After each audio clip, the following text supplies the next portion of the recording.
Pagbukas ko ng fridge, nakita ko may nakalagay na note sa picture. Good morning, my love. I'm sorry I can't cook for you but don't worry, I'll be back before dinner. See you! Nakalagay sa note na kinangiti ko. I know it was Rafael. Wala siya nabanggit kung saan pupunta. I pouted. Uminom ako ng tubig at bumalik na sa sala na nakasunod lang sa akin si Alexa. Habang kanina pa nagtitipa sa phone, halatang nag-aalala sa akin. Wala akong sakit. Basta ang bilis lang mag-change ng mood ko. Ewan ko ba ba't ako nakakaramdam ng ganito? Huminga ako ng malalim na maramdaman ko. Hinawakan ako ni Alexa sa kamay. Baby, wag kang mabibigla ah. Bigla ako kinabahan dahil sa sinabi ni Alexa. Kumunot ang noo ko sa kanya. Buntis ka ba? Nakangisi niyang tanong na siya namang kinalaki ng mata ko dahil sa bigla sa pagkakatanong niya. What? Are you serious? Like, no way. Tinabig ko ang kamay niya nakahawak sa kamay ko na siya namang kinatawa niya. Denial pa siya oh. Ano ka ba? Sintomas kaya ng pagbubuntis yung pagsusuka, pagkahilo, mood swings, craving sa iba't ibang pagkain, masera ng pangamoy like, isa pa hindi imposible dahil may asawa ka. OMG! Magiging ninang na ako, girl. Congratulations! Ang saya ko! Tili ni Alexa at binato ko siya ng throw pillow. Posible nga kayang buntis ako? Kaninang umaga nahihilo ko tapos ngayon nasusuka. Ayoko lasa ng pizza. Oh God! Tumigil ka nga. Di tayo sigurado isa pa umayos ka dyan. Baka may makarinig sa'yo, isipin pa, baliw dito sa bahay namin. Inirapan ko siya. Bruha, mag-pregnancy test ka kaya? O kaya, punta ka ng OB para sure. She smiled. OA mo masyado. Hayaan mo, titingnan ko mamaya. Pero ano kayang pakiramdam ng my baby? I asked out of nowhere. Feel ko talaga magiging tita ninang na ako. Tumawa si Alexa. Ewan ko sa'yo. I pouted. Maghapon kami nagkukulitan ni Alexa. Yung plano namin manood ng movie di natuloy dahil puro baby na ang pinag-uusapan namin. Like, ang saya ng topic na yon. Gabi na nang umalis si Alexa. Nag-order kami ng lunch and dinner pero di nakakain si Alexa dahil pinauwi na siya sa bahay nila. Kaya eto ko, naghihintay kay Rafael just like what he said. Uuwi siya before 10. 10 minutes, 20 minutes, 30 minutes, 1 hour. Still, wala pang Rafael na dumating and it's already 11 in the evening. Kaya kumain na ako mag-isa. Kanina pa ako titig na titig sa phone ko habang kumakain. Pero ni isang message galing sa kanya, wala. Nakakainis talaga siya. Sabi niya before dinner nandito na siya. Pero bakit dating gabi na wala pa rin? Pagkatapos ko kumain, naligpit ko ng kinainan ko at pumunta sa kwarto. Naligo na ako bago nahiga sa kama. Hihintayin ko siyang dumating. Nakatitig lang ako sa kisame at iniisip ang napag-usapan namin ni Alexa. Paano nga kung buntis ako? Ano kaya reaksyon ni Rafael pag nalaman niyang magkakababy na kami? Di ko ma-imagine gaano siya kasaya. We didn't plan for it and we're not ready yet, but one thing I knew, if I'm pregnant for sure, and he will be good parents for our baby. Hey love! Napatin ako sa pintuan nang marinig ang magilaw na boses ni Rafael. Agad ako napangiti na makita ko siya. Lalo lumapad ang ngiti ko nang pagkalapit niya sa akin, inabot ang isang bouquet of red roses. For you. He sweetly smiled as he handed me the flowers. I was smiling ear to ear when I saw how nice the flower is. I accepted the flowers and I smelled it. It smells so good. Ang bango. Nakalimutan ko nagtatampo ko sa kanya at di ko na inalam ko ng oras basta ako ngayon, masaya. Thank you. I extended my arms to give him a hug but he sat down beside me and wrapped his arms around my waist, gave me sweet kisses on the shoulder, go to my neck while hugging me slowly. I miss you, love, he whispered to my ears while hugging me so tight. His head resting on my shoulder. I smiled on what he did. Sinasanay niya ako ng ganito. Every time uuwi siya, napaka-sweet niya sa akin. I miss you too, hubby. Nilapag ko sa bed ang flowers at tumarap ako sa kanya. Siniksik sa dibdib niya ang mukha ko at niyakap ko siya pabalik. Kumunot ang noo ko na maamoy ko siya. Ba't ang lansa? Inamoy ko at baka nagkakamali lang ako pero bigla akong naduwal na kinalayo ko sa kanya. Ang baho! Ang sangsang ng amoy niya. Tumakbo ako papunta sa banyo para magsuka pero wala namang isuka, kundi puro laway lang. Love, what's wrong? Naramdaman ko hinaplos ni Rafael ang likod ko. Don't touch me. Stay away from me. Saan ka ba nagpupunta at ganyan ang amoy mo, ha? Baho-baho mo, lumayo ka nga sa akin. Sinamaan ko siya ng tingin na siyang kinaamoy niya sa sarili niya. Di naman ah. Di naman ako nagpalit ng brand ng perfume ko. Seryoso niyang sabi. Hindi nga. Pero bakit ang lansa ng amoy mo? Saan ka pa galing at ganyan ka? Rafael naman. Napaharap ako sa noo ko. Sorry na po. Ito na. Maliligo na. Huwag ka na magalit. Lumapit siya sa akin at akmang hahawakan ng kamay ko. Nang iiwas ko agad sa kanya. Huwag mo akong hawakan. Saan ka galing? Rafael, sabi mo uuwi ka before dinner. Bakit ngayon ka lang? May iba ka na bang sinasabayan ngayon? Malamig kong tanong sa kanya that made him look at me seriously. Di ko alam kung ba't nasabi ko yun pero bigla ko na lang naramdaman. Lumuluha na pala ako. That's it? Huminga siya na malalim na para bang pinipigilan niya na magalit sa akin. Bakit parang ang cold-cold ng pagkakasabi niya? Pinahid ko ang luha ko.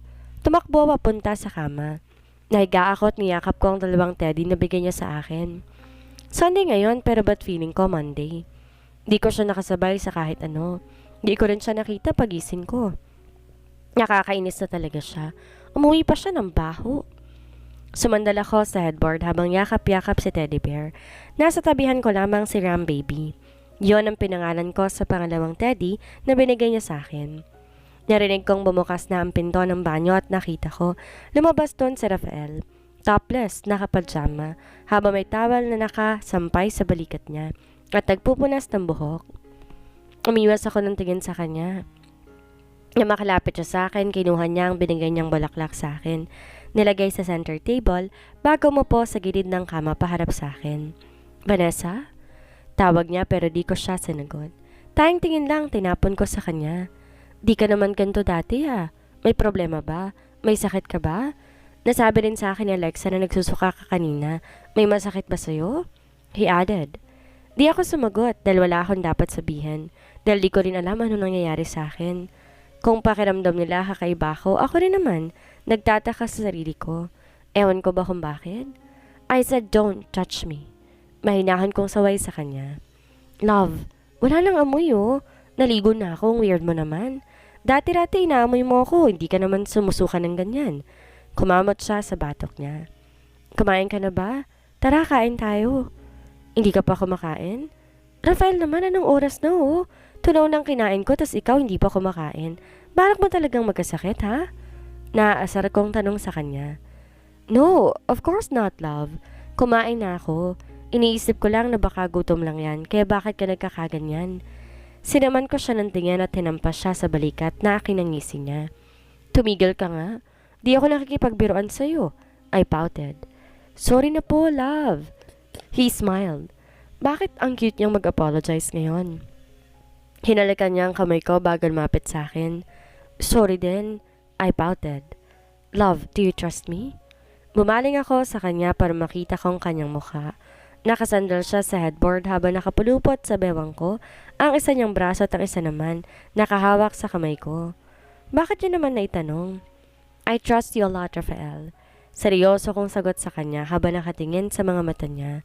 He smiled, that's why I smiled back to him and I leaned my back on his chest.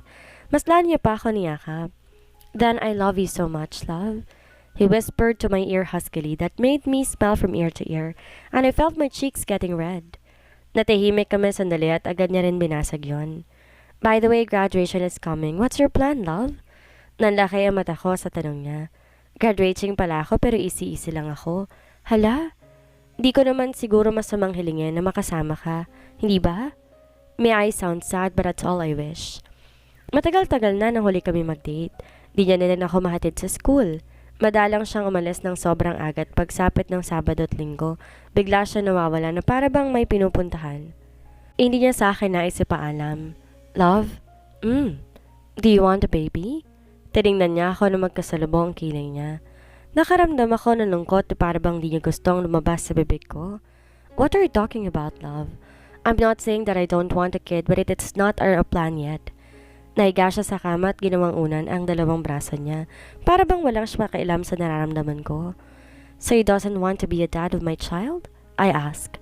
Are you pregnant? He asked me back. Umiling ako na nakasimangot. Naman pala eh. I'm not yet ready but if we had a child, I want a daughter. Lumiwanag ang mukha ko sa sinabi niya. Me too, love. I want to have a baby boy and baby girl. How about you? How many kids do you want? Dumapa ako sa kama paharap at nilaro ko ang daliri ko sa dibdib niya. Kung ilan ang kaya mo. He winked at me. Inarapan ko siya at tinampan ng balikat dahil sa pilyong ngiti na sumilay sa kanyang labi. 6 pwede na sa akin. 1 babae at 5 lalaki para naman may pang 5-on-5 ako sa basketball. Sira ulo. Ginawa mo pa akong baboy na 6 ang anak? Di ba pwedeng 2 lang? Ang tipid naman ng asawa ko. Sayang ang lahi ko. Che? Inabot ko si Clyde at niyakap bago ko naiga sa tabi niya at ginawang una ng dibdib niya. Yumakap ako na agad naman niyang pumulupot sa katawan ko isa niyang braso at naramdaman ko hinalikan niya ako sa noo. I love you, he whispered. Nag-angat ako ng tingin sa kanya. Seryosong mukha niya. Kitang-kita ko emosyon sa kanyang mga mata. I love you too, love. Hinaplos ko ang pisngi niya at tinalikan ko siya sa pisngi. May problema ba? Pinakatitigan niya ako. Dumapo ang kamay niya sa pisngi ko at marang hinaplos yon. Di ko maiwasan di mapatitig sa kanyang mga mata. Sa likod ng kanyang mga mata nakakita ko, meron siyang tinago sa akin hindi niya masabi-sabi. I can see and feel this kind of feeling a week ago. Always remember that you are the woman I dream to be with. Keep in your heart that I always love you no matter what. I love you so, babe. Magkalayo man tayo, di magbabagong pagtingin ko sa'yo. Nalikan niya ako sa labi bago niyakap na mahigpit. Di ko maiwasan makaramdam ng pag-aalala. Weeks ago when I felt something on him. Hindi tayo magkakalayo kung di ka gagawa ng dahilan na magkahiwalay tayo. Rafael, mahal na mahal kita. Thank you so much, everyone, for coming. Thank you for your warm greetings, heartwarming wishes. Masayang sabi ko, sarap na madaming tao na kinaingay ng paligid. Tumingin ako kay Rafael, tanda na siya naman na magsalita. I smiled at him and he smiled back. Just what my wife said, I thank you all to be part of the graduation celebration. Again, thank you. Let's enjoy this night. Cheers! Sad ni Rafael at tinaas ang baso niya na may lumang alak. Nakisabay sa kanyang bisita pati na ng pinsan niyang nasa tabi namin. Well, lahat kami graduate. Nag-cheer silang magpipinsat at uminom na to. Pero bago pa si Rafael uminom, bumaling siya sa akin. Ginitian ko siya at ganun din siya sa akin. You want? Alok niya na kinasama ng titig ko sa kanya. Di ako umiinom at di ako lasinggera para alokin niya ng alak. Di ako umiinom, isa pa kahit gustuin ko man hindi po pwede. Bawal sa akin ng alak. Boss naman, walang ganyanan. Natatawa niyang sabit uminom ng alak. Narinig ko nagpalakpakan ng mga tao kaya sabay kaming napatingin sa baba. Thank you so much, Valderrama boys, and Mr. and Mrs. Ram Valderrama. Again, congratulations to all of you. Masiyang sabi ng MC habang kami naman pababa na sa stage. Nagpalakpakan ng mga taong nauwi sa tawanan na mag-flying kiss si Red sa magandang MC na kinatigil sa pagsasalita. Congratulations, anak. Niyakap ako ni Mommy nang makalapit kami sa table nila. Thank you, Mommy. Mahigpit kong ginandian siya ng yakap. Congratulations to the both of you. Napatingin ako kay Daddy. Nag-shake hands sila ni Rafael. Thanks, Tito. Nakangising tugon nito. Thank you, Daddy. Yumakap ako kay Daddy at naramdaman ko naman. Hinalikan niya ako sa noo. Hanggang ngayon, di ka pa sanay tawagin akong Daddy? Natatawang saad ni Daddy na kinakamot ni Rafael sa batok. Pwedeng Papa na lang po? Bakit ang cute niya? If that's what you want, then call me Papa. Tinap ni Daddy ang balikat ni Rafael. Thanks, Papa. Nakangiting sabi ni Rafael at bumaling sa akin, kinindatan ako. Congratulations, anak. Congratulations, my dearest Vanessa.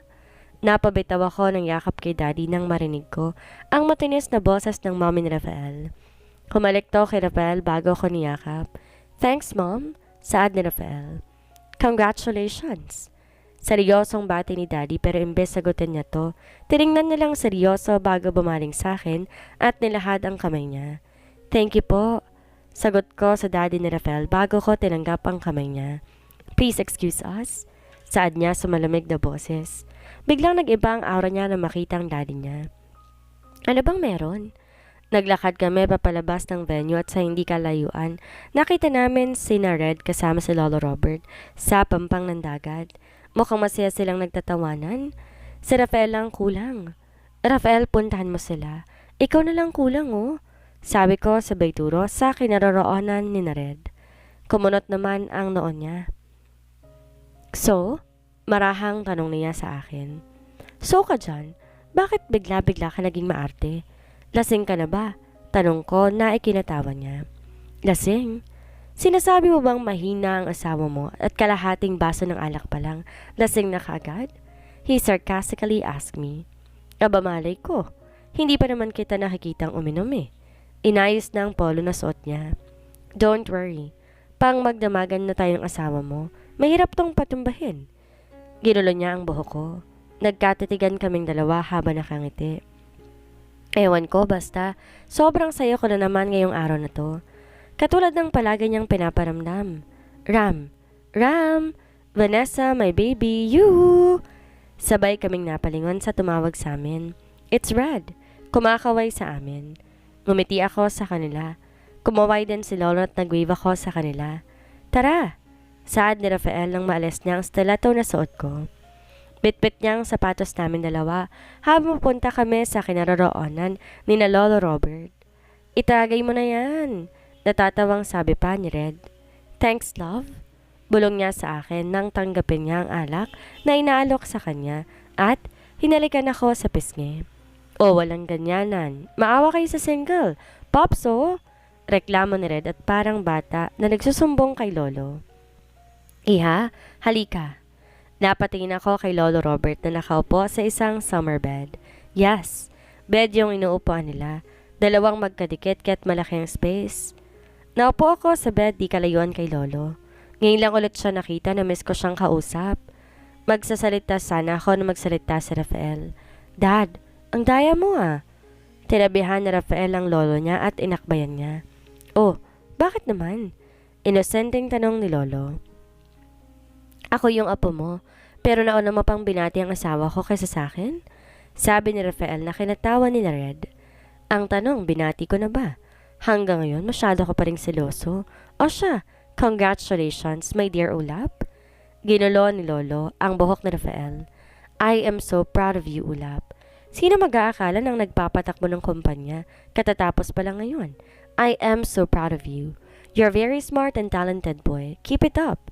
I can see a bright future of my company with you. And to all of you, my dearest grandchild, do not forget that I am always there for you, to support and proud of you. Always remember that. I love you so. Thank you for coming into my life. You don't know how happy I am when you came into mine? Baling ni Lolo kay na rin. I know, Pops. Sagot ni Ren at tumakbay din kay Lolo at tumalik sa pisngi. Lolo's boy, you are the best Lolo ever. Sabay na sabi ni Ren at Rex. Sabay silang yumakap kay Lolo. I will choose you over everything, Pops. Thank you so much. I love you, we love you. Sambit ni Rev na kinatawa ni na Red.